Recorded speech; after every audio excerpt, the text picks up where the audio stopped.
Welcome everyone to our June Public Speakers Association Virtual Summit. It's great to be here with all of you, and we'll go ahead and get started with our first speaker. So our first speaker is Mark Rodriguez, and he is the lung transplant stonemason, which he will let us know what exactly that means. He's a survivor of silicosis fibrosis. I hope I said that right. Silicosis fibrosis. All right, so let's turn the stage over to Mark Rodriguez. Take it away. Good morning, everybody. Thank you for joining me today. I'd like to thank Public Speakers Association for having me here. Also, I'd like to thank my two angel heroes for the gift of life I received from them. My mom and dad for always instilling, having a strong faith and a no-quit attitude, and my Lord and Savior, Jesus Christ. This morning, I'm here to talk about when life hands you a big dose of life interrupted. What do we do with that? In 2010, I was diagnosed with silicosis fibrosis from the work I did as a stonemason. But I'm not here to talk about the 2 double lung transplants or the 3 different times I was on my deathbed. I'm here to talk about what I did after that. And in 2020, I was able to return to my craft and my passion for stonework. And that's how the lung transplant stonemason was born. Nobody has ever done this, do stonework after 2 double lung transplants. And I know I'm in a very unique position. I'm going to share how I got there. Starting with believing in yourself beyond measure. When you're faced with an impossible situation, you have to believe in yourself. Even if nobody else does, if you're the only one that matters. The belief starts, and that's how the thought is born. And then it transforms the word and eventually your action. Well, how do we get there? One of the ways that we get there is by eliminating the self-sabotage that we all operate in, that we're all guilty of. When you're in a very negative or very serious situation, this stuff does not help us. And when I talk about self-sabotage, I'm talking about negative self-talk, negative self-perceptions, feeling like you have no value or feeling like you have nothing to contribute. These things all contribute to lowering your vibration. See, we're all energy. Everything is energy. And when we lower our vibration, we inhibit ourselves from moving forward in power and positivity. Now, there's a lot of different ways that we can do that. Some of the ways that I describe are tools of the week. And there's 4 of them. Making excuses, wallowing in your self-pity, blaming others, and the last one, complaining. All these things excuse us from accountability and responsibility. They also allow us to let our fears and our doubts grow into monsters. How do we stop those things from happening? Well, when you're complaining, you're using your precious resource that is your energy. That is not unlimited, by the way. And when we do that, the problem happens here, okay? We choose complaining or anger, and then it moves us further behind the problem. Well, now we have to find the energy to make it back to where the problem started, and then find even more energy to move closer to the solution. These things, these tools of the week are energy suckers, and we have to stay away from them. And that was the only way I was able to move forward and give myself a chance at life. See, when you're fighting for your life, it's imperative to take on this warrior spirit, this warrior's mindset. Because the alternative is is becoming a quitter and giving up. Going in the corner, curling up in the ball, and quitting. When you quit, you will never experience victory. You will never experience the positive, great things that life has to offer. And sometimes when we quit, it starts out as a small thing. Maybe on the playground as a kid, you don't want to play the game anymore. So you quit. You want to take your ball and go home. Well, the more you do it, the easier it is to do it. And what was once your last resort now has become your first choice. Well, warriors, they don't quit. They know that sometimes you have to fight to the death. We're all aware of that. But it's not something that we think about constantly. But we are prepared for it. And you're a warrior until the day you quit. Then you're just a coward, disguising yourself with the tools of the weak. When you're using these things, there's often phrases that go along with these tools of the weak. I refer to them as the words that I stay away from always. There's 5 of them. The first one is I can't. See, I'm an American. I'm not American. That might seem a little bit corny to some people, but it's very true. When you put I can't and I can on a piece of paper, the difference is a 1 mark and an extra letter. But when you apply it to your life, it makes all the difference in the world. The second one is what if. When you use what if, you cast some doubt. You cast this shadow of doubt on things. Like you're not sure. Well, life is not about what if. Life is only about what is. If it was, you could say things like, well, what if the world was square and I went for a long walk? I could fall off the edge. Life's not about what if, it's only about what is. The next ones are but and maybe. When you use these words, you're doubting yourself, you're limiting yourself. And it's very imperative that you stay away from these words. The last phrase I want to talk about is I'll try. Well, the thing about trying is the logo says just do it, right? The logo does not say just try it. When you say I'll do it, you have a 90% chance of success. But if you change one word, I'll try it, you've lowered your success rate to about 50%. Now, I'm not a scientist and I haven't put together studies or anything, but I'm pretty sure if I did, those numbers would be pretty accurate. So when I talk about these things, these are very serious to me. When we go through life and we allow our fears and doubts to grow. See, I talk about these things in a stonemason's perspective. We build these walls around ourselves, and the bricks are made of fear and doubt. And when we wall ourselves in, we're sitting there going, how did this happen? I can't move. What do I do? Well, you have to figure it out is what you got to do. You built that wall. So you figure out how to get out of there. Either you scale over that wall, you bust through it, or you tunnel under it, but figure it out. Because if you stay there, those fears and doubts that you let become a monster will kill your dreams, your aspirations, your goals, and eventually you. So if you don't starve your fears and doubts, don't be surprised when they become monsters. With me, I've learned how to starve mine to death. They don't get a crumb. They don't get a scrap. They don't get a whiff or a sniff. If I'm talking about what I'm cooking, they don't even get to listen. Because if I don't starve them and kill them, then they're going to do the same to my dreams, goals, aspirations, as I mentioned earlier. And then eventually me. Well, when you do that, let's be honest here. Everybody has some amount of fear.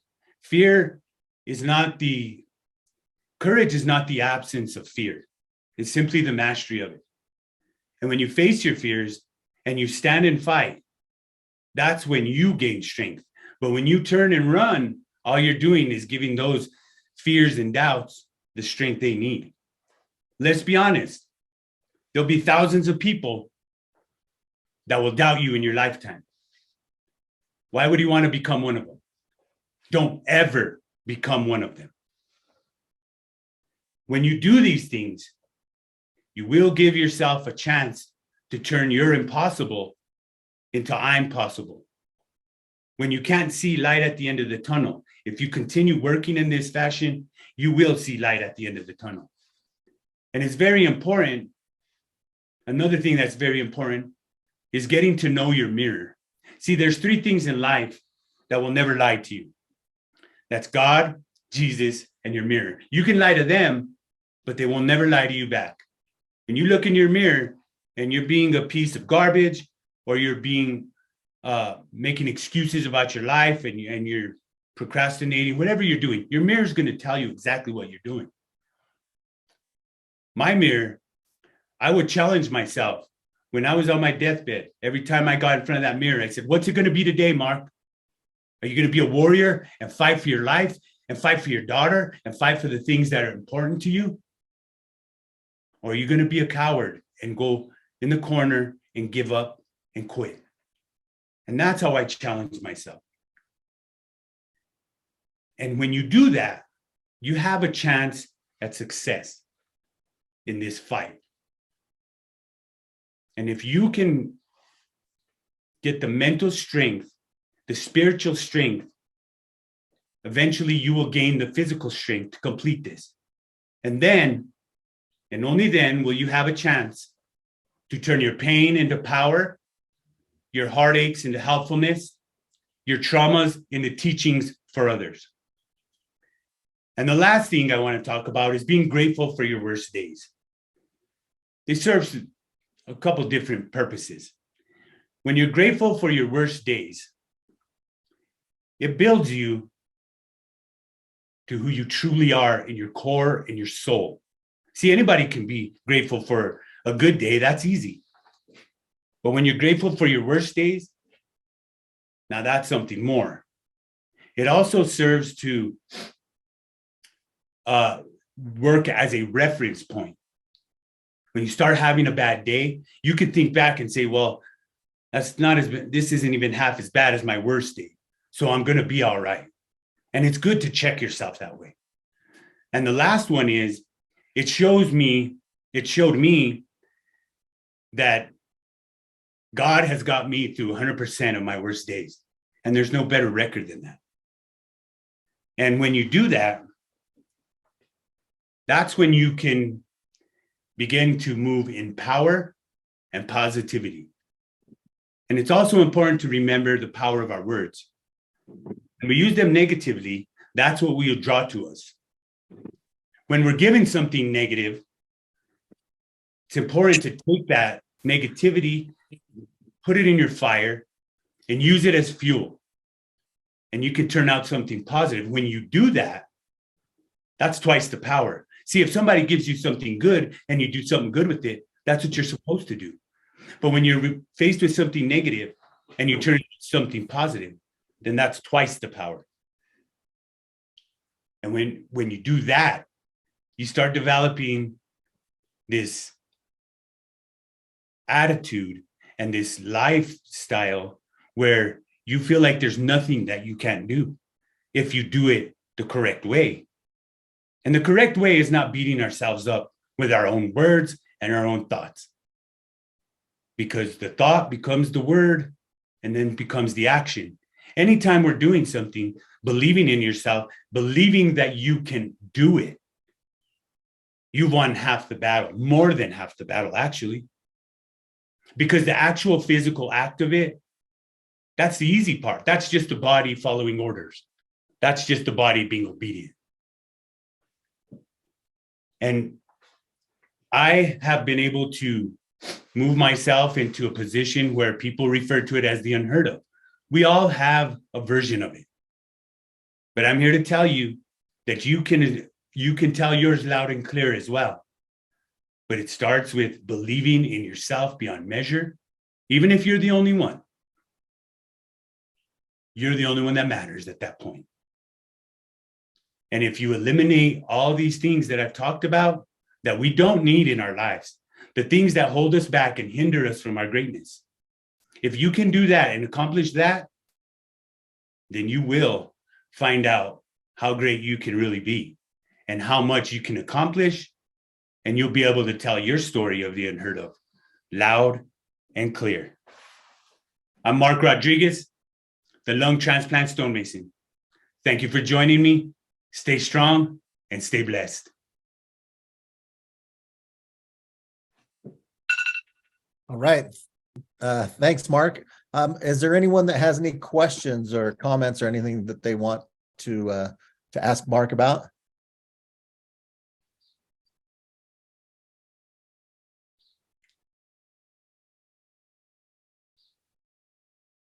Don't be shy. Go ahead and unmute. If not, I have one thing. So, Mark, you mentioned two words that you said we should not use. I think it was but and maybe. Yes. Can you expand on that a little bit? Because I'm interested in but B-U-T, not the other but. Yeah. Right. Well, I want to do it, but you're casting doubt on yourself right away.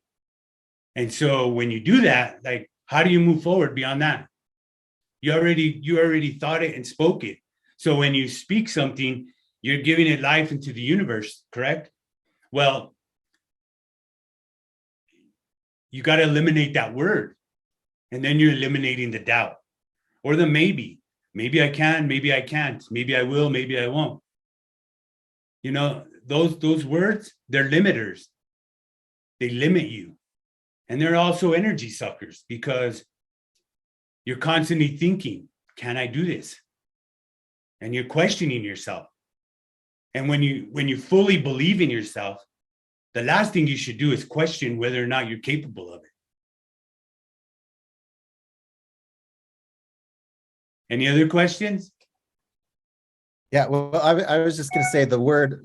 I mean, when I think when you use the word but, it like negates everything that you've said before that. Like you could say, I am strong, I am a good person, I am friendly, I am kind, but I have a real hard time getting to appointments on time.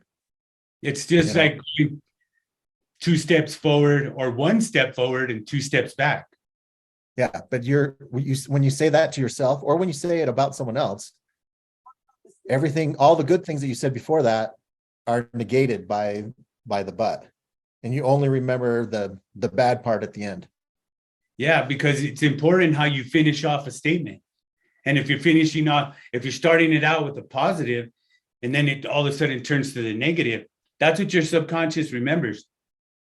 The negative part, the end of it. And that's important. That's very important. And it has a lot to do with your vibration as well. Every time you use these things, you lower your vibration and you put yourself further behind the problem. I have a question. Yes. Okay. So you talked about not saying what if, and I know it's human nature that our what ifs are going to be negative, but can we do a what if in a positive way instead of looking at it like, oh, what if I fail? Look at what if it was great? I mean, how do we do that? Or can we do that? Like I said before, life, there's very rarely anything to do with life that deals with what if. Just because even on a positive, you're kind of questioning yourself, even if you're trying to put a positive spin on it. Just take off the what if and stick with the positive part of the statement. And there is no what if. There really is no what if. Life truly is about what is. The what if part, we add these things in when they're not necessary. It's like adding an ingredient into your recipe that you don't need. And it's not going to make it better. And quite honestly, it's probably going to make things a little bit worse. Because it is that is another limiter, a word that limits you. Well, you're saying something, but then you're saying, what if? And it kind of like slams the door on what everything you said right before that. And like I said, there's, what if the world was square? Could we go for a long walk and fall off the edge? That's not that this. When you become the what if guy, you might as well start building that wall around yourself with the bricks of fear and doubt. Because when you say what if, you're kind of showing that you have a little bit of fear and that you have a little bit of doubt about whatever it is you're talking about. Instead of, I replaced the word if with when. Instead of saying, if I get this opportunity, I'm going to do great. I say, when I get this opportunity, I'm going to be great. Do you understand the difference when I put it like in that terms? Of course. Thank you for that. All right. Thanks, Mark. It's been great. We're going to move on to our next speaker now. Thank you, guys. All right. Thanks, Mark. All right. So our next speaker. Oh, and before I do that, I should mention that at the beginning I called this the June virtual summit. And it's only May, so I got ahead of myself. So welcome to the May virtual summit.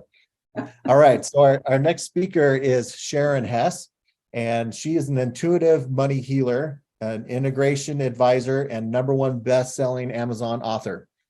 So welcome to the stage, Sharon Hess. Thank you. Thank you. I'm putting my glasses on so I can make sure I can see everything. I just wanted to say that it should have said spiritual integration, because what that means is helping you integrate whatever your spiritual path, your spiritual beliefs are, integrating that into your business. Allergies are terrible right now. I'm in Arizona. People don't think we have stuff that blooms, but by golly, we do. So I just wanted to share for a minute kind of my background and how I ended up doing what I do. And I had multiple sales positions, and I was top salesperson. I moved into management, and all the while that was going on, I was studying spiritual things. I had began my spiritual path with A Course in Miracles, and it's funny, but human nature, I did not equate the two. It's like it didn't even dawn on me. I'm over here busy doing business stuff, and I'm over here busy doing my learned spiritual things. And when I finally connected the dots, I realized that's what made me successful. I had finally become successful as a salesperson, then as a business manager, and then I helped other people begin multi-million-dollar businesses or new programs. And, when I stepped back a little later in my life, I realized, you know what? That's what caused it. That's what helped it. So that's why I started looking at what is the connection between the spirituality and stuff in business. And I appreciate so much that Mark talked about vibration, because it is a vibrational universe. And when we're paying attention to all of us, we're all mind, body, soul, not just one. And it's not mind and body and, it's mind, body, soul. Every one of us have all of those components. So what we look at, what we learn is, of course, we look at our mindset. That's why I talk about intentional sales. We look at, our body, and we should also look at our soul. And a lot of times people think that the soul is something outside of themselves, but every bit of it is within us. But I wanted to talk today about, I created the Soul of Sales, which is a sales process that also walks you through learning some about your mind and some about your spirituality and how you can combine all of those things together. So I wanted to give you some tips from that perspective that will help you in closing sales. Now, I would imagine most people on PSA are speakers. So you do have to kind of sell yourself to getting that speaking gig. But I think a lot of the people do the speaking to also lead people, guide people to other things that they do in their life. It's like I always say, our sole purpose never changes, but we do change how we express it within this world. Okay. So the first tip is going to be, and it's kind of interesting because Mark did kind of touch on this too, is be yourself and be authentic. Because somewhere on a spiritual level, your vibration will let others either feel the love or the disinterest. In other words, you can't fake. If you're like trying to push somebody into something, they're going to feel it. You know, we've all had that. We've all had that experience where someone has, we felt like tried to sell us something or talked us into something that we really didn't want. And we probably felt it in our gut, but we just kind of, they were maybe more powerful in their stance than we were. So, but if you will always, when you're in your presenting your business or presenting yourself, I mean, we're selling every day. You could be selling your husband on where to go for dinner, right? And people don't like the word sales, but it's not a dirty word. It's really about educating, you know. I'll talk a little bit about that in a little bit, but so what does being authentic really mean? And unfortunately, it became a really big catchphrase a couple of years back. And I don't know, people, I'm laughing because people started sharing all kinds of stuff. Oh, I'm being authentic. And it's like, that it's not about regurgitating your stuff to anybody and everybody. It's about knowing who you are, being confident that who you are is enough, that you are completely worthy of anything you want in this world, and being very consistent. People who are being authentic are consistent because they're not making it up as they go along. They know who they are. So the first tip is always, always just know who you are, be who you are, and don't feel like you have to compromise your values. Because if you do, it's going to come back and bite you in the rear end anyway. Okay. So then tip number 2 is don't be an order taker. Okay. People buy solutions to their pain or their problem. And what you are doing is you're presenting a solution to either a pain or a problem that they have, but they may not realize it. So part of what the sales process does is you need to understand finding out what it is that the person really needs and whether or not you can really provide it. So how do you know what they need? Ask the right questions and listen. Balance of being interested and interesting at the same time. Let me go back to ask the right questions and listen. So when we're presenting ourselves to someone, we get so excited because we love what we do and we love what we have to offer. And so a lot of times we won't even listen to what they're telling us because we're too busy trying to tell them everything it is that we know. And you don't know what they don't know, just like we don't know what we don't know. You don't know what they don't know. So you need to learn how to ask the right questions and then listen to the answer, because only then can you know what the next question can be that will help you help them. Okay. So a balance of being interested and interesting at the same time. A lot of times we think, and I would think particularly if we're trying to present ourselves to, hire me for the speaking gig, that we have to tell them everything interesting about ourselves. But you always need to make people feel that their best interest is at heart. So you need to be interested in what it is they need and why they need it. Okay. And then trust your gut. A lot of times we've had experiences in life when we just had a feeling it wasn't right. Excuse me, we didn't pay attention and we regret it afterwards. Take a sip of water, y'all. Sorry about that. So our gut instincts, which is a feeling, it's just a feeling, and it's also comes from vibration, right? Then trust your gut, because your gut knows more than your logical head does. You know, we think we have to figure everything out, and that's really not true. Trust how you feel, and you'll understand, if you're in the right space, how the other person feels as well. Okay. And then you want to connect with both compassion and empathy. In other words, you want to let them understand that you understand what it is they need. You understand what their problem is. You're empathetic to it. And if you have a way to help them, then you're going to present that way to help them. And you'll already know what's going on, and they'll have a good idea of what's going on. All right. Tip number 3, reframe an objection to an inquiry. Okay. We always think, as everybody's like, oh, how do I overcome objections? It's not necessarily an objection. They need to know something. Okay. Think about what the objection is really saying to you. If someone well, you'll take it as an objection. Oh, well, I can't really afford that. Well, you need to dig a little and find out what that really means. Is they really can't afford it, or they just don't want to spend the money on what you have to offer, right? And you don't know that unless, like I said, use a process that you go through. So, you know, it's like anything. Everything's got a process.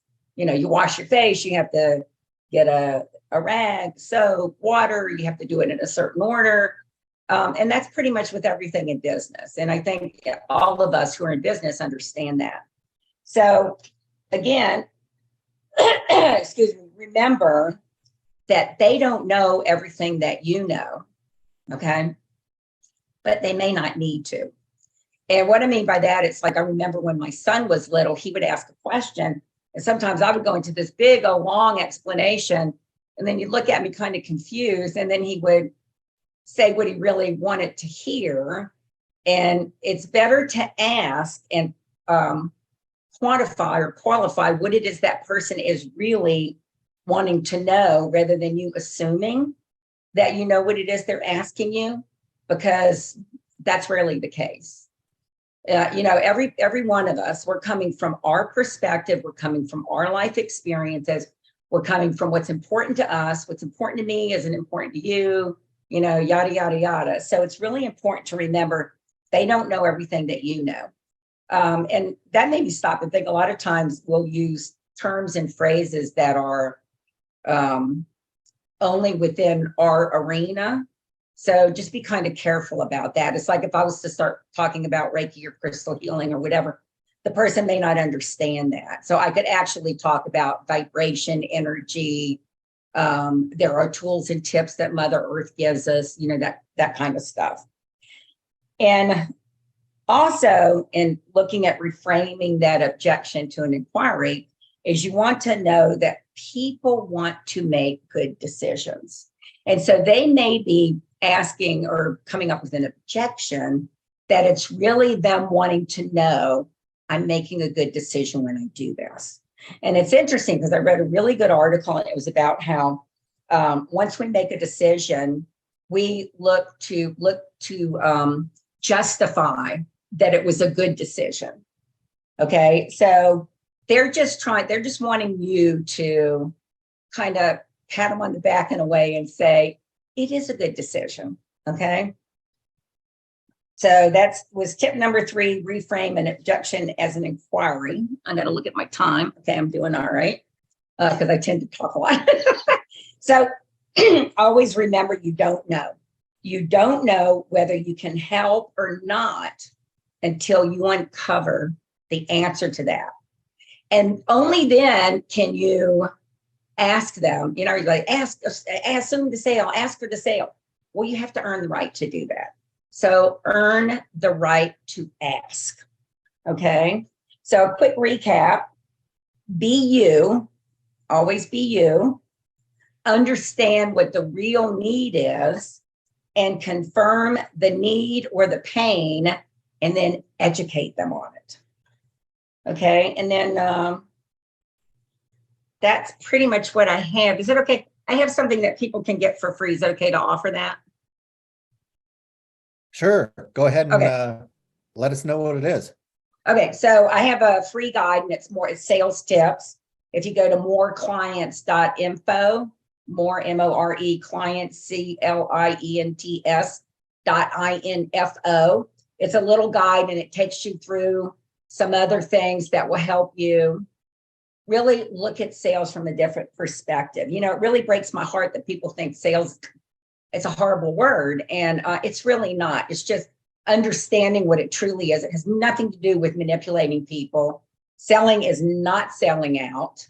And if anyone has any questions, also just email me, Sharon@miraclemindmastery.com. I'm always up for a conversation. I'm very accessible. And that's pretty much it. Did I do my time up? We have a few minutes for questions if anyone has a question. Okay.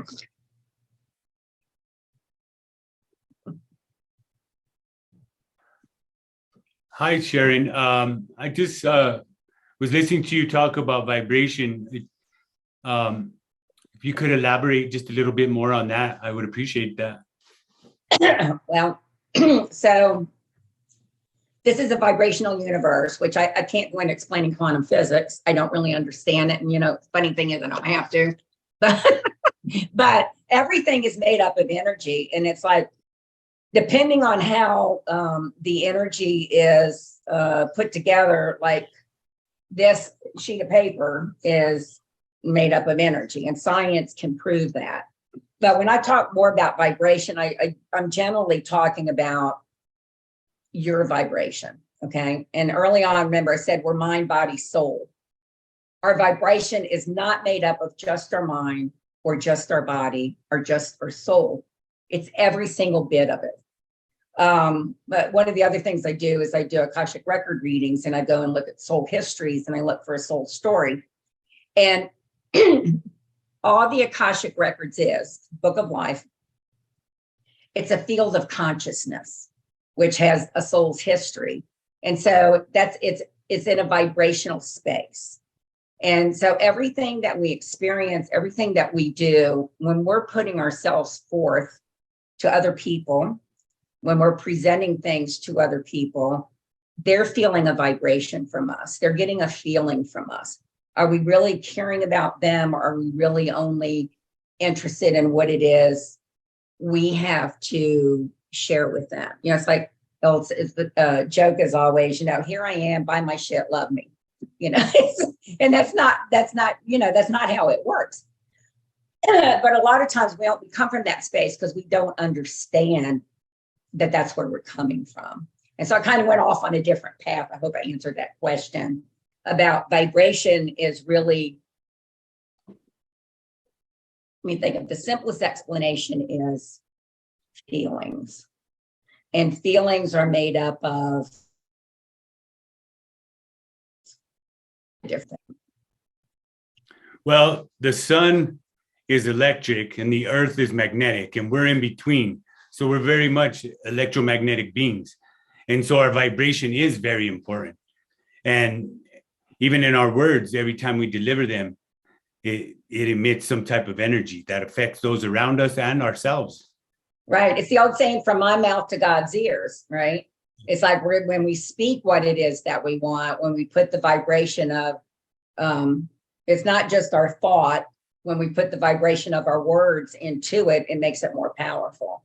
Well, and so that's why, like I said, we're mind, body, soul. If you have all three of those things on board in your vibration, you get the biggest bang for your buck, as it were, when you are intentionally manifesting. Thank you.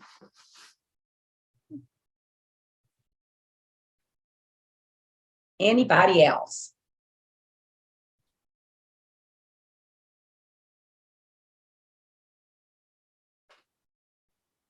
The whole thing about mind, body, soul is so true. God makes us up of three parts: the mind, the body, and the soul. And you have to strengthen each equally for a stronger whole. That's what you're talking about, right? I'm sorry, say the last part again. That God makes us up of three parts: the mind, the body, and the soul. And we have to strengthen each equally for a stronger whole. And Oh, that's correct. Yeah, what we do. absolutely. And that's why, like I said, it's all, your vibration is not just one or the other, and you're not just one or the other. And you know what? It's okay. Even if you don't believe that and you don't understand that, just because you don't accept divine source energy, God, universe, whatever it is you want to call it, that doesn't mean that God, divine source energy, universe is not always there anyway. You don't have I know to. that better. That's one of the things you don't have to see or understand. You don't even have to acknowledge it, and it's still there for you. Absolutely. It's like oxygen. You don't see it, but if you don't have it, you're going to die. And it's the same thing with our source or our God, or however you want to refer to it. You might not see it, but without it, you're going to have a real hard time. Right. I just always say whatever it is you believe created all that is. Because something created all of this. At least I believe that. So, yeah. I see it in my work all the time. I work with these big stones, but really all they are is pebbles of sand. And what are they held together with but energy, right? Right. So Exactly. Absolutely energy. Exactly. Anything on this in this world only has the meaning that we give to it. Yes. I always say if it's not eternal, it's not of God. Meaning, if it can be totally changed and shifted, it's not eternal. But I don't want to go there because that's too complicated. So let's just say that we put the meaning on everything that we see, hear, experience, whatever. So. And our time is up. So. Okay, can I just say, go to moreclients.info and get my free guide. And I love you guys. Mwah! Happy selling. Thank you. All right. Thank you, Sharon. You're welcome. All right. Our next speaker is Elizabeth Quintanilla, and she is a fractional CMO, a marketing gunslinger, and a motivational speaker. So let's welcome Elizabeth Quintanilla to the virtual stage. Take it away. Hey, everybody. So I'm really excited to be here and share in the next 20 minutes how to leverage some of the AI tools for your business. No matter what business you're in, chances are you can leverage ChatGPT and more, because I don't have time to cover in the 20 minutes. Also, the video, the sound engineering, and also image generation through AI. But I would really enjoy sharing what I do know and how to leverage this quickly.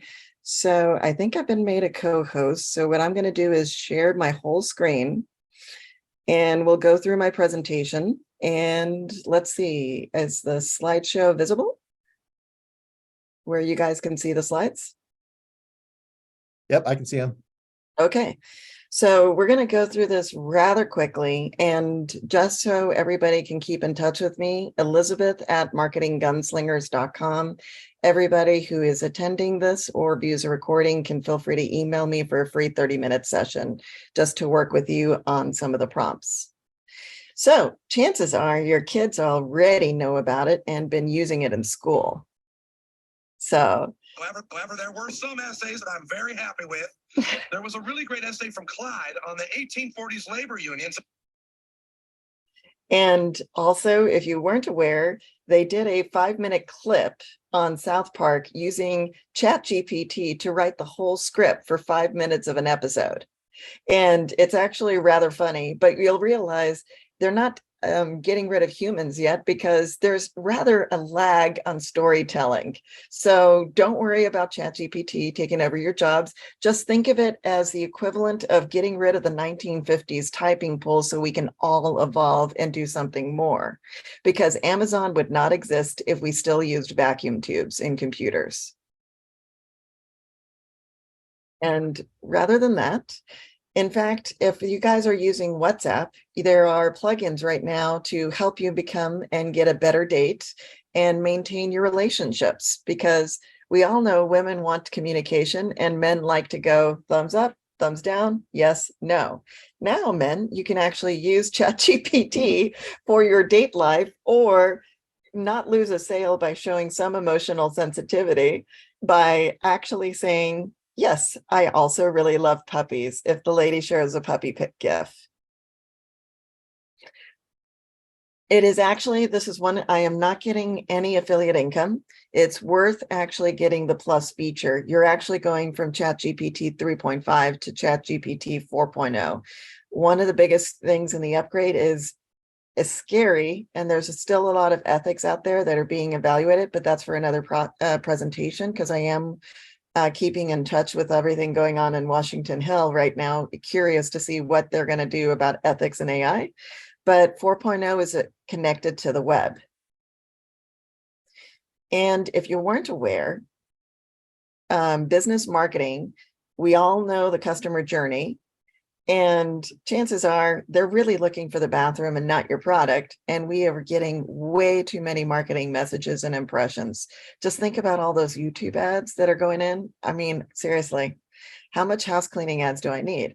And people forget you're nurturing relationships and you're delivering on your promise. That's the fundamentals of a small business. It's still delivering the highest quality physical therapy. It's delivering the highest quality landscaping.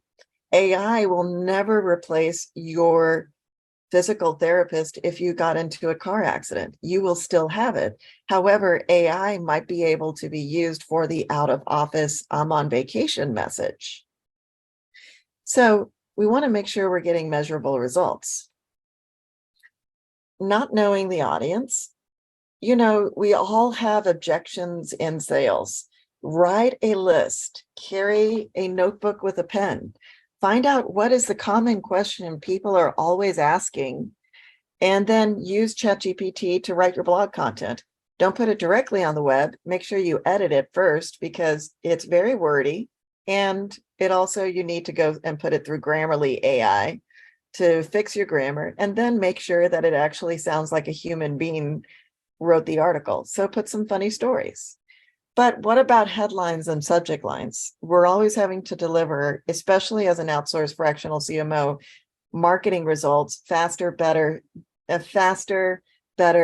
more demanding, and cheaper. So I am going to be using it for writing my headlines and subject lines. How many of us raise your hand? You don't have to actually unmute, but raise your hand as an emoji if you have to write subject lines for a newsletter that goes out.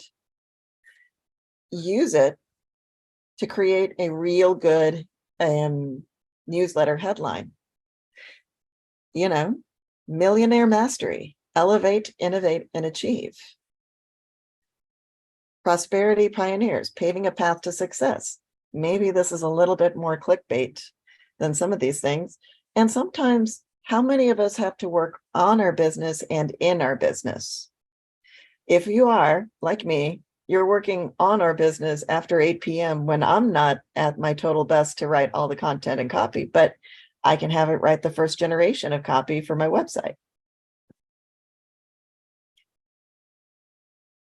AI still lacks emotion, but you can actually set up a prompt, set up a second prompt, and say, put in some more emotion. And then when you're doing this, so it'll eventually develop a story.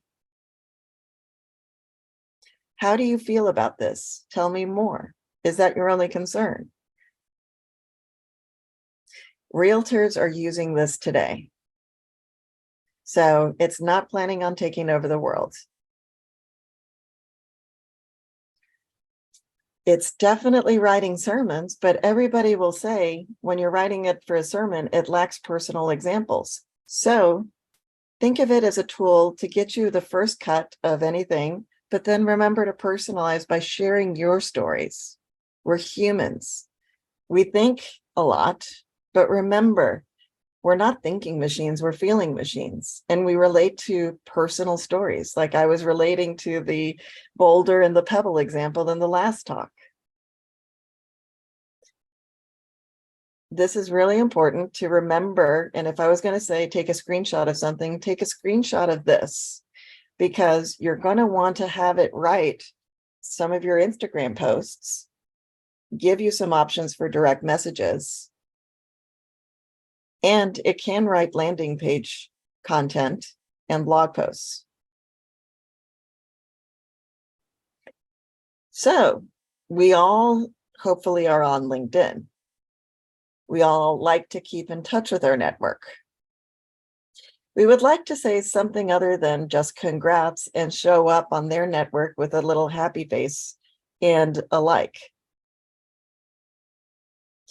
So it's nice to keep in touch with someone, because remember, you're actually possible to keep in touch with your network every LinkedIn work anniversary and every happy birthday.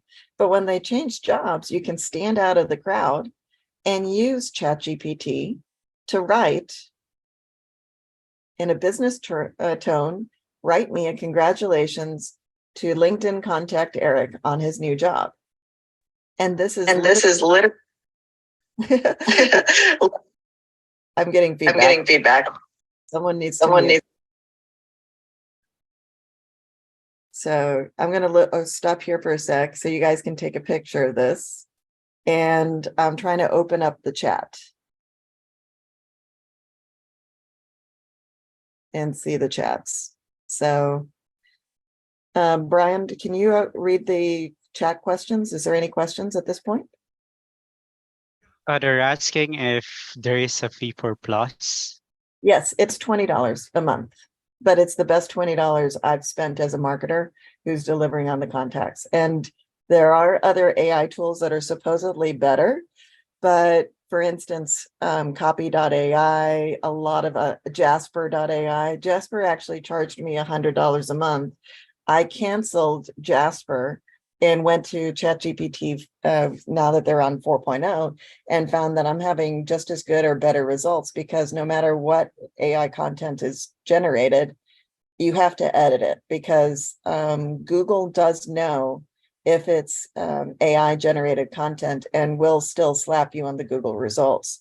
We are knowing that there's in Search Engine Journal, which is my industry magazine, that they are going to be changing the way they present results, especially with Bing using AI in its latest web browser. So if you update the Google Chrome browser as well as the Bing Chrome browser, you're actually using AI. And then there's extra extensions in the Chrome AI to show other examples similar to a ChatGPT by using a Chrome examples in the search results.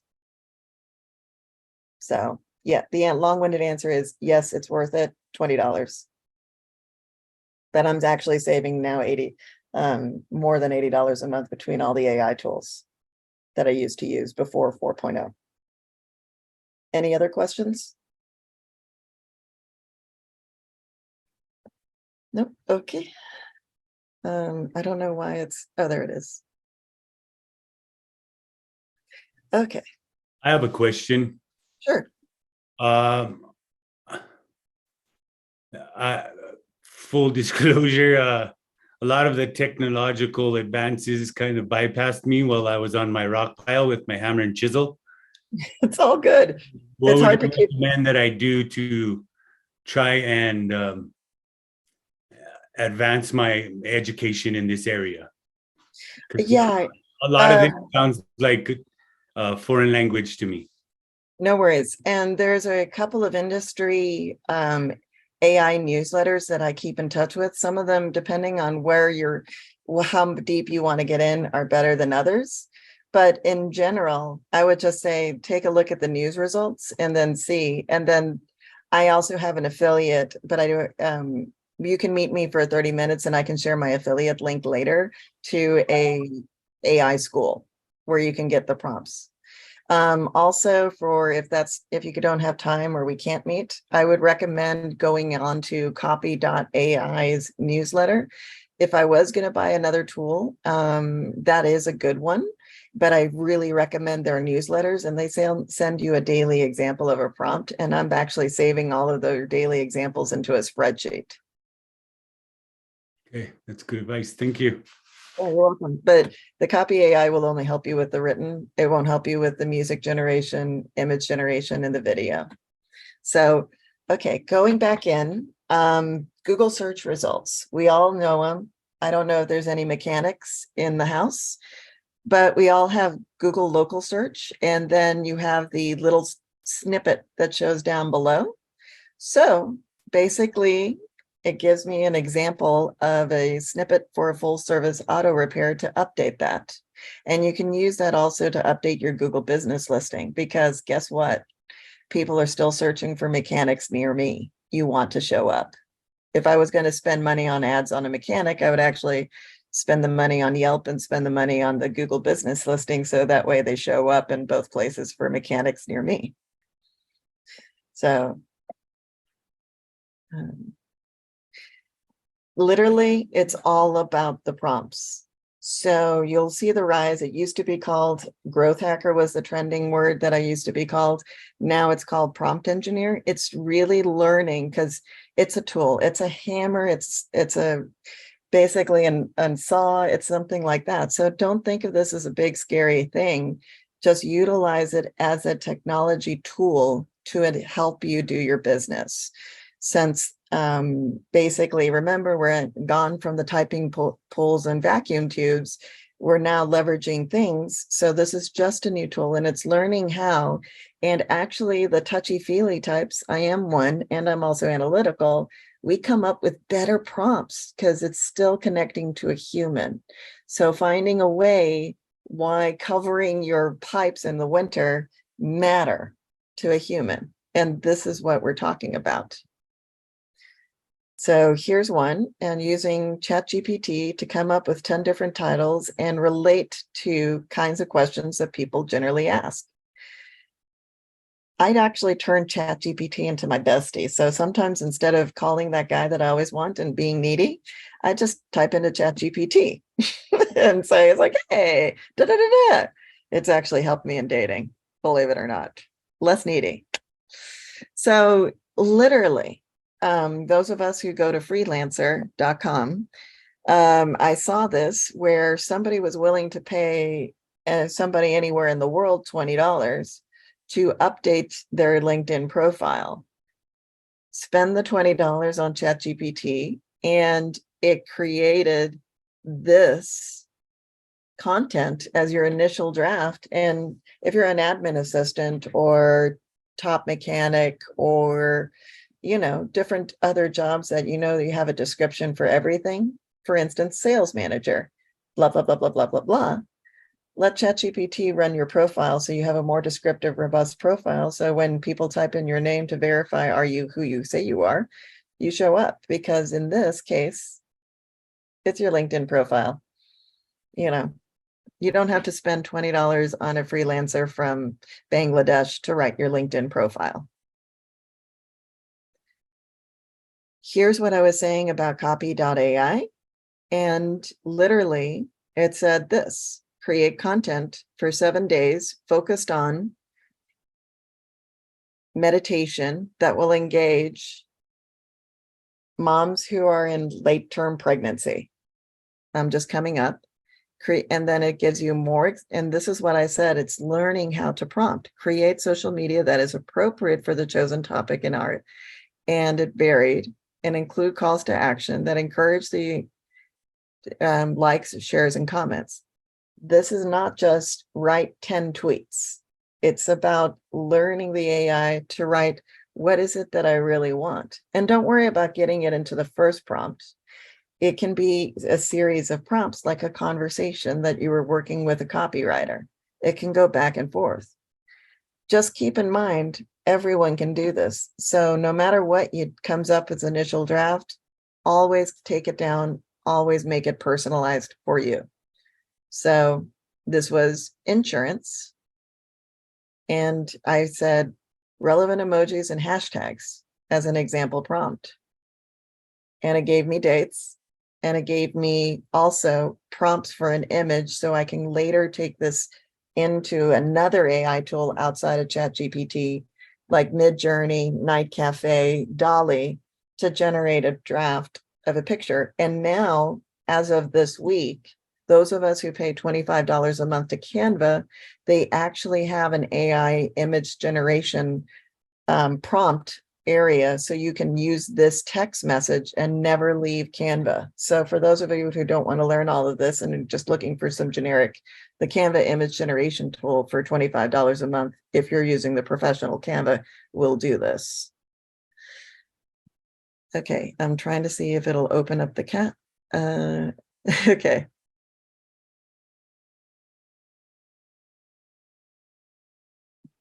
this is my last example, and I'm sorry I didn't leave time for questions, but I can take it, and we all have been pushy salesmen where we always sell ourselves.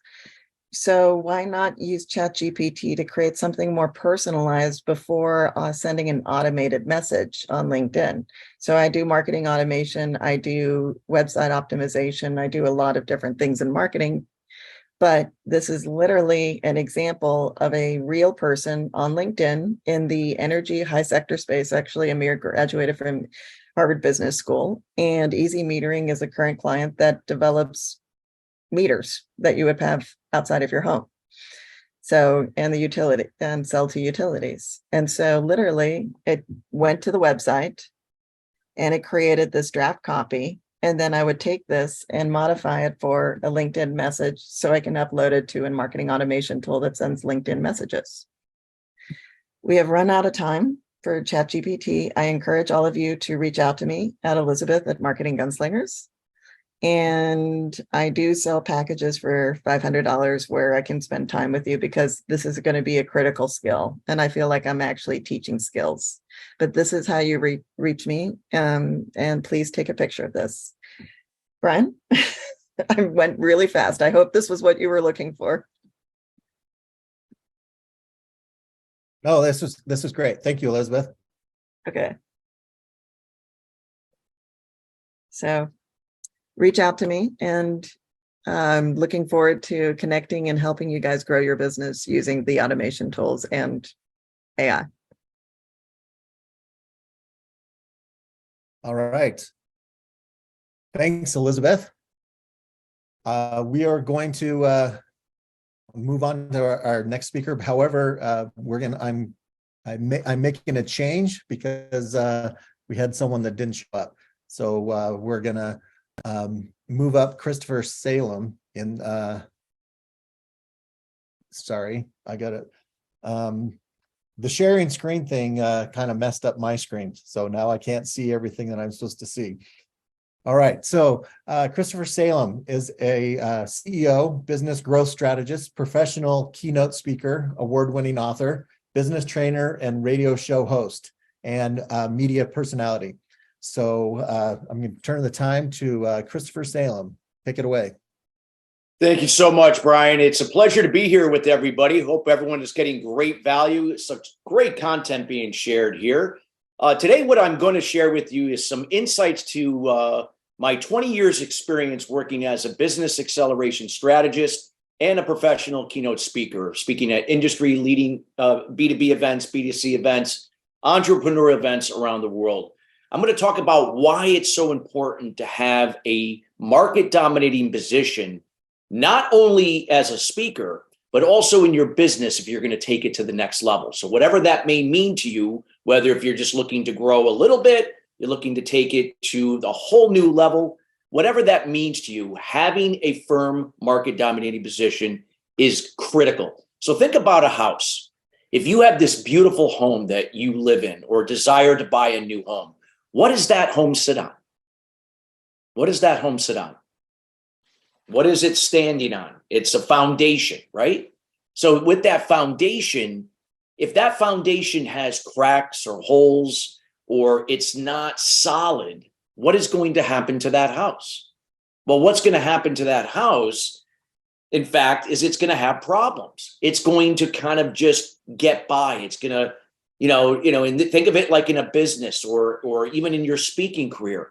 It will just kind of just go along, but it's never going to escalate to get to the next level if it doesn't have a firm foundation.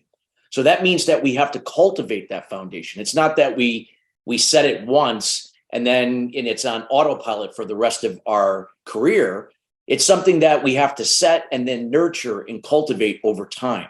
So what I'd like to share with you is the secrets in terms of how to put together an effective market dominating position. And think of this not only as a speaker in terms of getting more speaking opportunities, eventually getting paid to do so, whether if that's for breakouts, for panel discussions, fireside chats, keynotes, whatever that may be. Maybe perhaps you're looking to speak at leading corporations or industry B2B events. and even better yet, to scale your business, whether if that's coaching, consulting, or if you're selling products or services or whatever that may be, to generate and actually take that business to double your revenue, triple your revenue, even 10x your revenue. It's all possible with a firm market dominating position. So let's start with what that is. So when you think about a market dominating position, what would that mean to you?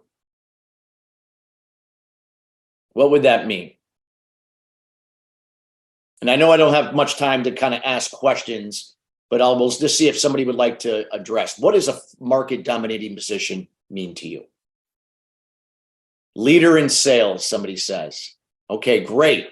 So in essence, that's a result of what a market dominating position could be. Yeah, absolutely. That you are a leader in your business, in terms of your industry, in terms of sales, customer satisfaction, branded as a go-to expert. Yeah, absolutely.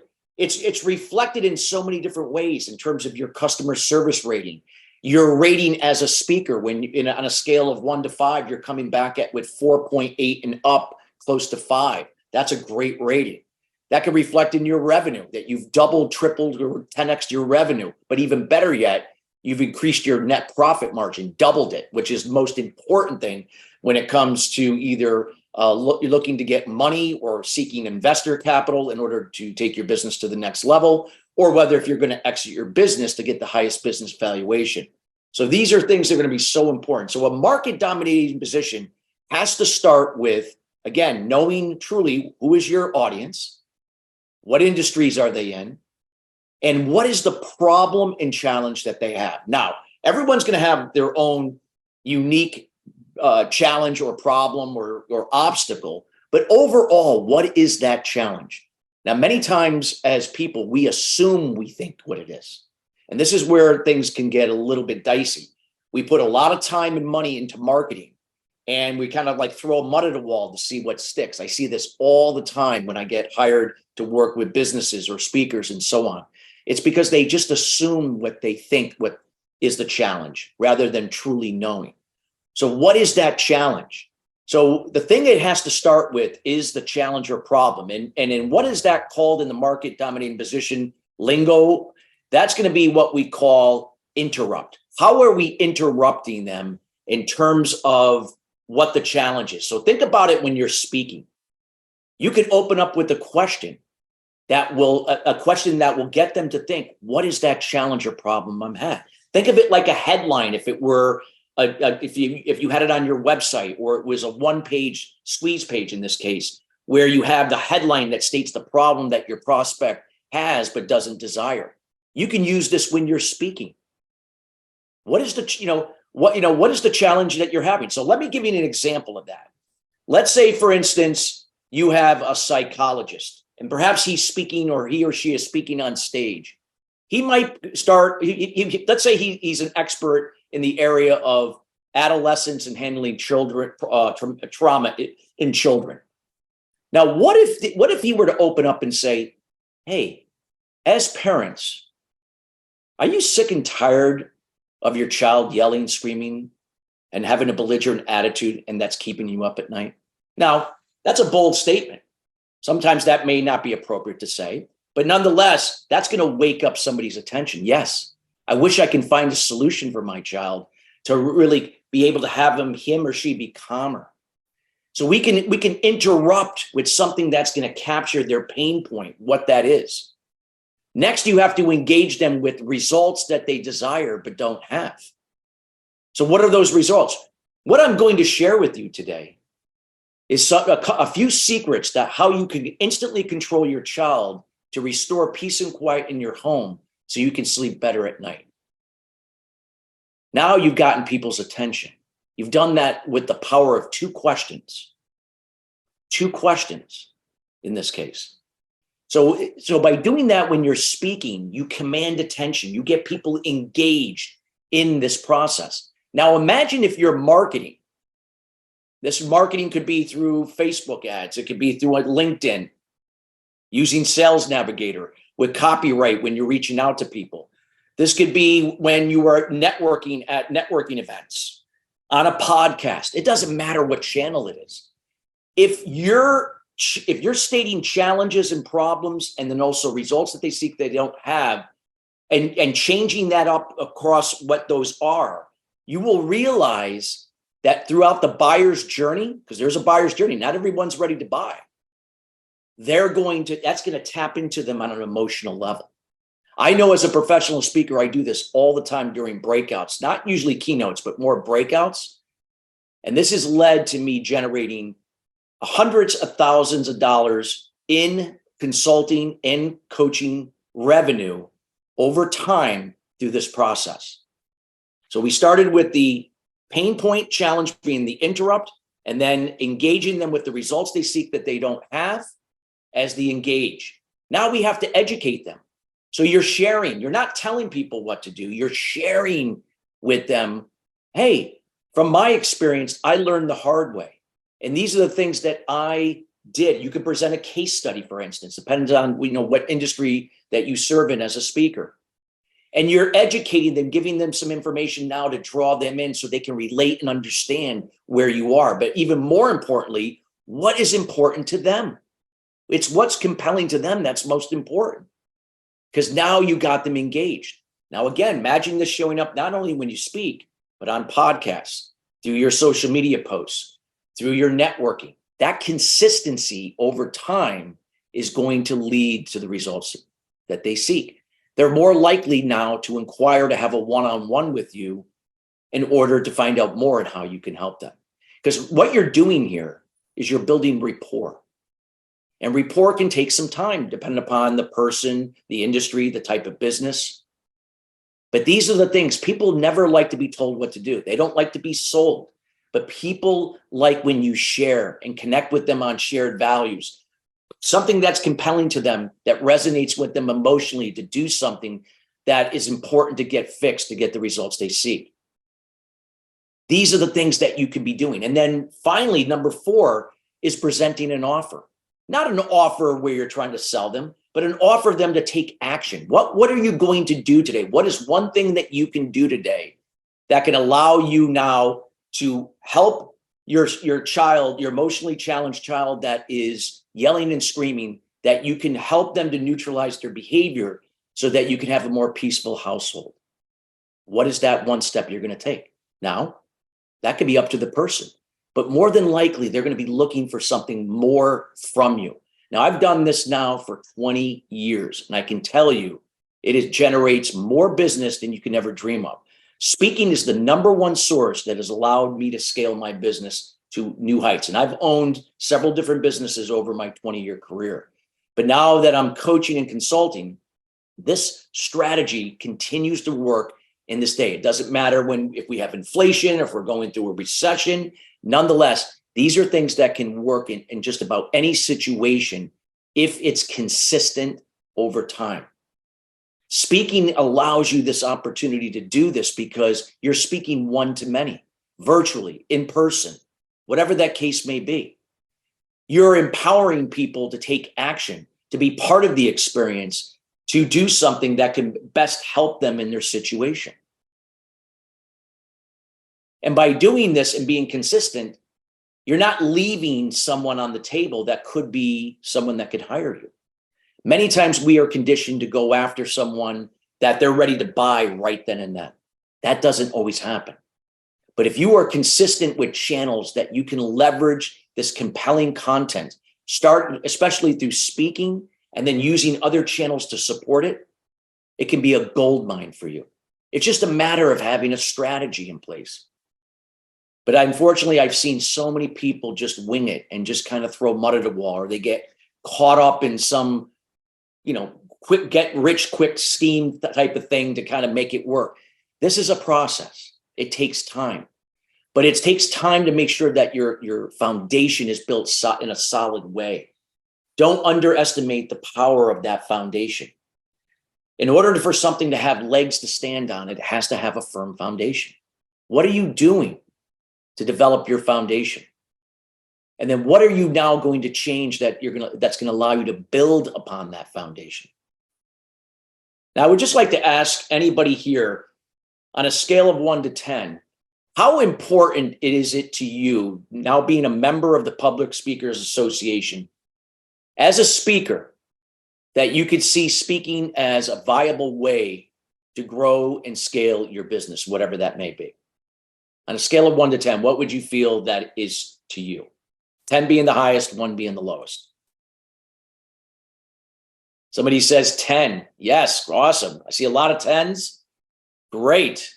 Well, this is the right place. This is why the PSA is all about speakers. I love it because this is what it's all about. Speaking, we're speakers for a reason. We have so much to give and so much value. But think about, again, a different way. It's up to you to decide. If something isn't where you desire to be, it's just a matter of maybe making a few changes to you, how you present your information, how you use some of the other resources I shared with you to help support when you're speaking live in front of people, virtually, on a podcast, that type of thing. And with that being said, these are the things that are going to allow you to put you in front of more people, not only just individuals, but companies. Now, some of you, I'm not sure what everybody does here in terms of your consulting and coaching in addition to your speaking, but if you cater to companies, company could hire you as a consultant. It's happened to me many, many times across different industries. But these are the things that are going to allow you to be more compelling. And this is what's going to prompt a lot of event organizers, meeting planners, board of advisors and directors for major industry events that serve a minimum of 2 years for their association, that when you can be compelling to them and develop a relationship with them, you're more than likely, if you get a good rating, they're going to invite you back. And when they invite you back to speak again, you build further rapport also with the audiences that they serve. That is going to put you in a better position to generate more business. See, people just don't buy from you overnight with one, if you were in front of one person. It's like me being here. Some of you never even met me before. You're just hearing me for the first time. I'm here to serve and just provide information to share with you, and you get to decide what that means to you. But maybe perhaps next year, or we connect again, that might be different because now I've built some kind of rapport with you on some level.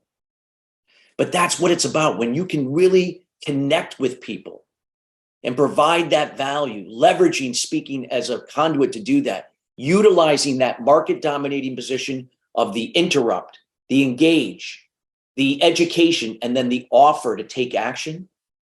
These are the things that now can be put into play for your marketing, through email marketing, through digital marketing, through being on a podcast, whatever that may be, and how else you're marketing besides speaking.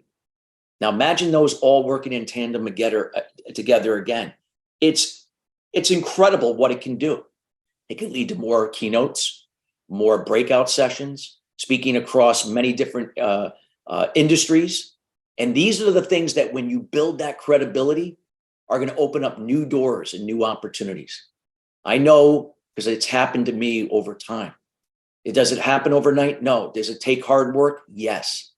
But I can tell you, I learned the hard way when I first started that without a firm market dominating position, I wasn't connecting and engaging like I thought I was. And I had to work even harder to generate more speaking opportunities, harder to generate more clients. But when I was able to really get that down and how I connect, it changed everything. I'm sharing with you to get really crystal clear on your market dominating position, taking your purpose and what you're good at and the value that you bring to be more compelling and getting deeper to relate and understand the audience or audiences you serve and to be a trusted advisor to them. I hope this information that was shared was helpful. I know we're at the end of the time, but I want to thank everybody. And if you have any questions, please let me know. And otherwise, if you'd like to connect, I'm going to put my information here, Chris at ChristopherSalem.com connect. And also here is my LinkedIn, if you'd like to connect further there. I would love to get to know each and every one of you and just have a chat and see where it goes from there. Have a great day. Thank you, Brian, for the opportunity to share. You're welcome. We can go ahead and take some questions. We're still waiting for our last speaker. Oh, wait, actually looks like she's just getting on now, but you go ahead and take a question or two Sure. if there's any. Any questions that anybody has about speaking as a way to maybe get more speaking opportunities with leading industry B2B events, market dominated position to establish how to get, picked by event planners, meeting planners, corporations? Let me know. No obligation, but if there are any questions, let me know. You can always reach out to me after as well.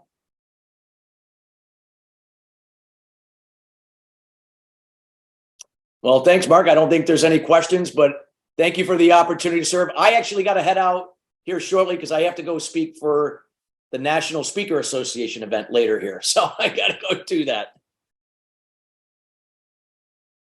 All right. Thanks, Chris.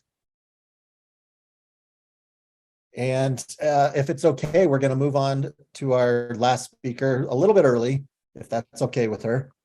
All right.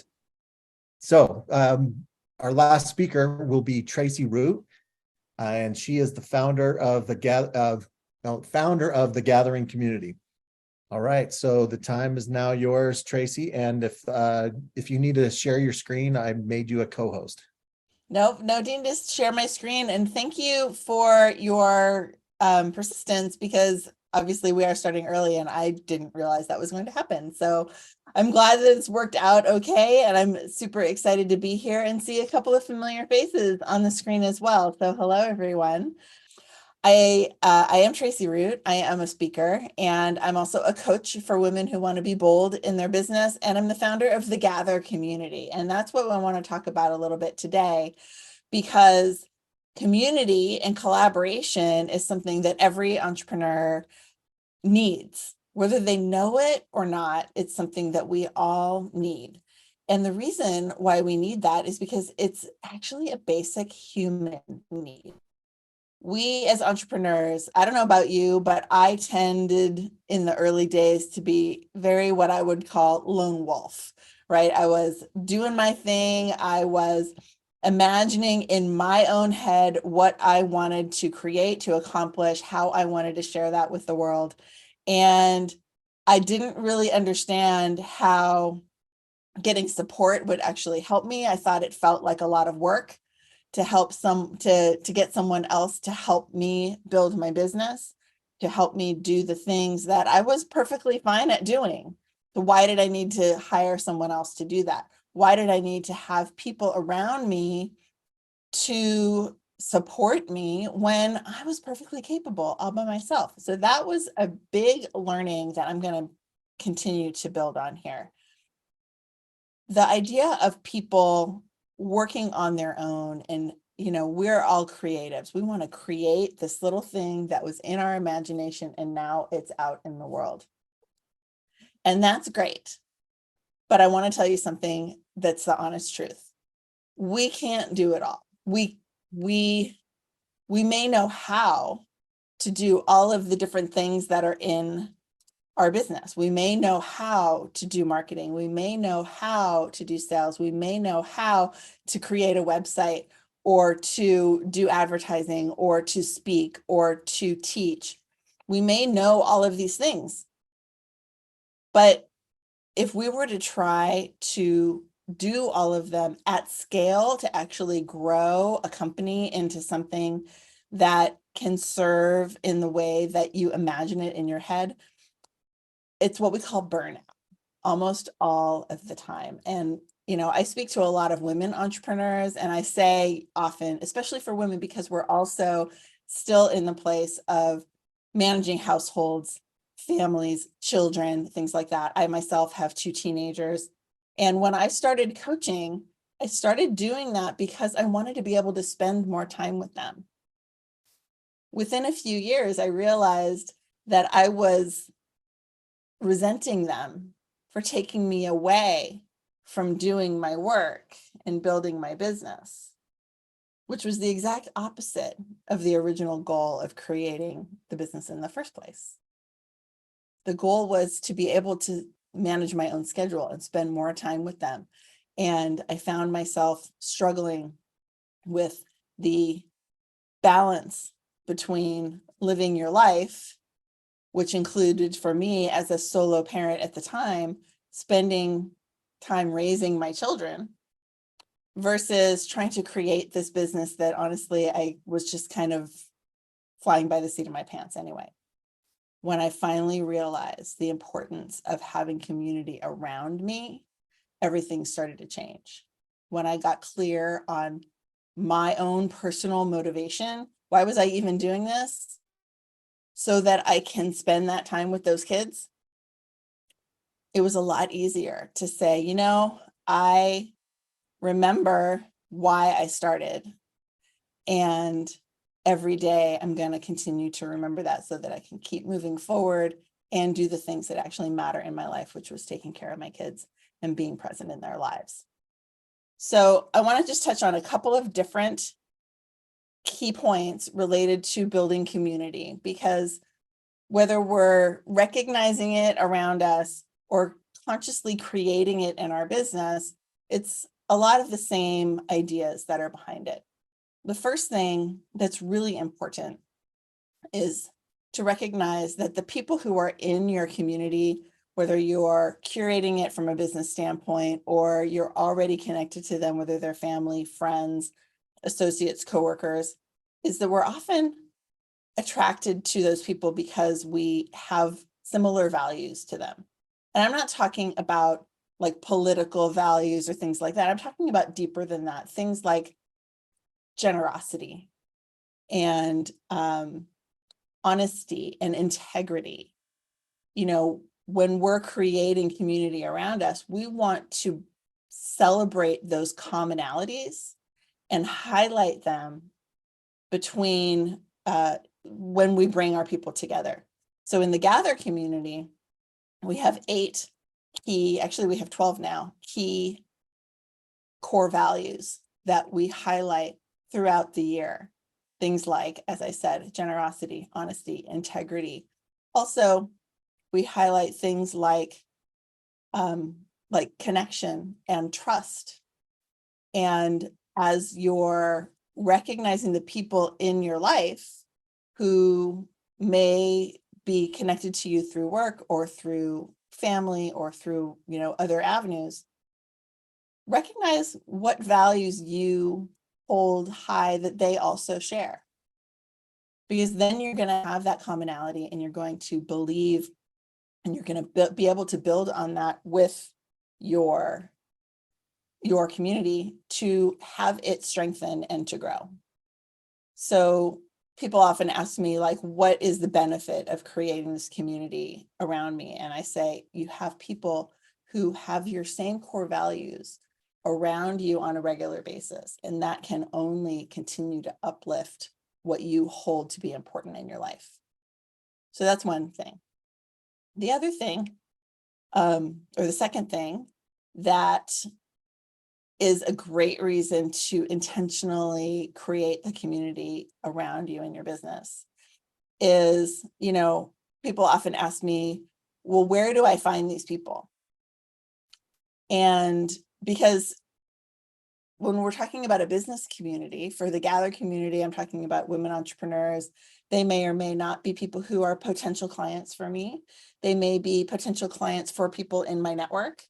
And so I'm always looking for, not only are they aligned from a value standpoint, but are we trying to accomplish similar things? And where do I find people who are trying to accomplish similar things as me and the other people in my community? Well, honestly, we find them everywhere. And so what's the goal?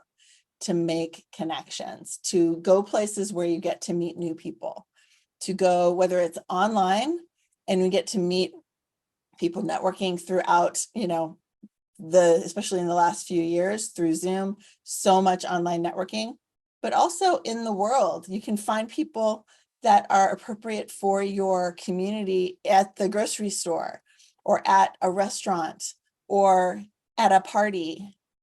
The where am I going to find people that are aligned for my community can really be anywhere. But how do you find that out? You have to talk, right? You have to be in the conversations with people. My phone is making noise. You have to be in the conversations with people, and you have to be intentional about talking about what you're trying to create. So we talked about the what do we have in common? We have those core values together. And where do we find those people? We find those people by intentionally looking for them. And then the last thing is, why would someone want to join your community? And again, I'm talking specifically in business. Why would someone want to join a community that you're creating around you and your work? And the reason why people would want to do that is to A, be around you more, and to B, because people are designed to be together. So every person we're looking for is looking for their community. So if we have one that we have to offer, we need to be there, out there, loud and proud to share it with them. So I do that a lot by speaking. I also go to events at any opportunity that I have, whether that's online or in person. For instance, yesterday I had a chance to go to an afternoon tea, and I saw some people who I had met only online, and I finally met them in person. We gave hugs. It was exciting.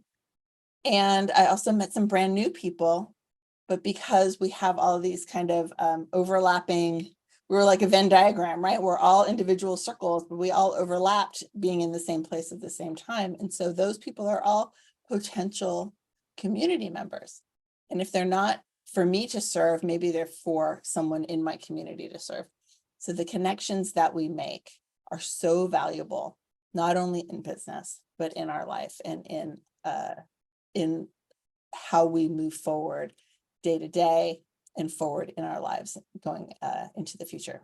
So, when I say building community is a bold act, that means we have to be intentional. We have to have a plan of this community that we're going to build and understand why we're doing it, what we're going to base the structure, the values of the organization on, and also where are we going to find them and how are we going to do that? So there's a lot of questions, but honestly, it all comes down to if you're aligned with your values, if you have an intention to connect people and to share what you're doing and what other people are doing with each other, then your community begins to grow. I started the Gather community out of the pandemic, or during the pandemic, I should say. We started as an event space here in Santa Cruz, California. We had 1,000 square feet. We were just a room, and I would rent that room out to other people so they could have their networking meetings or teach classes. We had a music event. We had some kind of networking brunches with the chamber. And I, as a coach, would do workshops, and their coach friends would do workshops and things like that. We opened in October of 2019.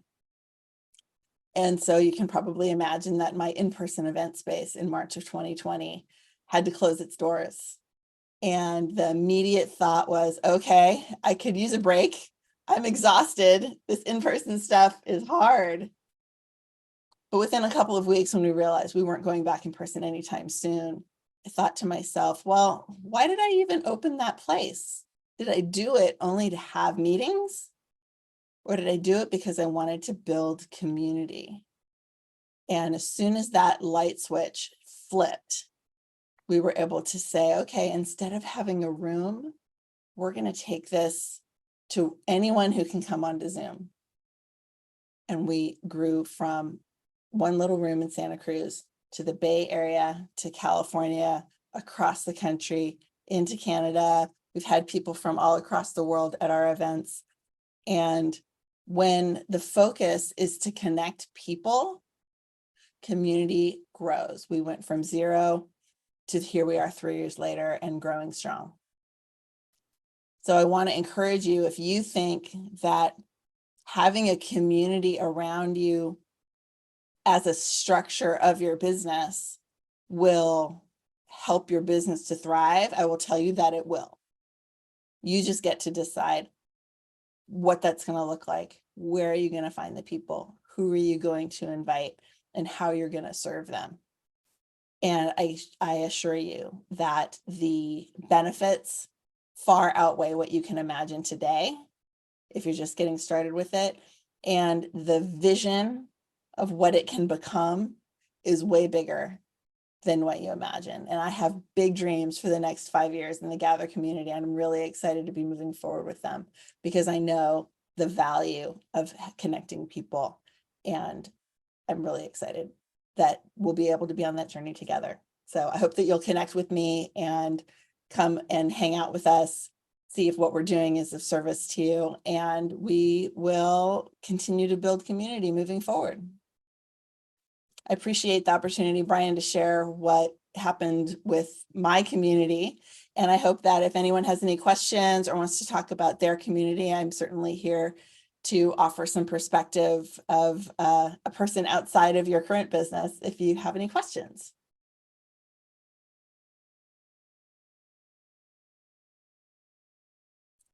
And with everyone off screen, everyone's probably listening and not here, but that's totally fine. Chris says, focusing on women's conscience. Yeah. I love it. Yeah, and Chris had to, or is still there, or maybe had to leave, but I know I came in on the final end of talking about events. And that's a big part of what we do with our community as well, is we host events for them to be speakers, to teach. We also do a lot of promotion for the people in our community. And again, connect people to the things that are important to them. We worked with companies to sponsor you for fundraisers for your MPO. Thanks, Christopher. I appreciate that. Mike, I actually am moving into doing sponsorships right now. So I haven't currently done sponsorships. We do have paid members in our membership that do part of our events. There are speakers at our events, but we have not partnered with people to do fundraisers. We do often choose a charity of choice for our summits, but that's more like we're just going to choose this one this round. It's not a partnership with the charity. It's more of this is what's happening in the world and let's support them as a community. Yeah. Thanks, Dr. Luana. I appreciate you being here. And Elizabeth, great to see you. Your name anyway. Yeah, Mike, I'm interested to know more. Please connect with me. I'd love to hear about that more.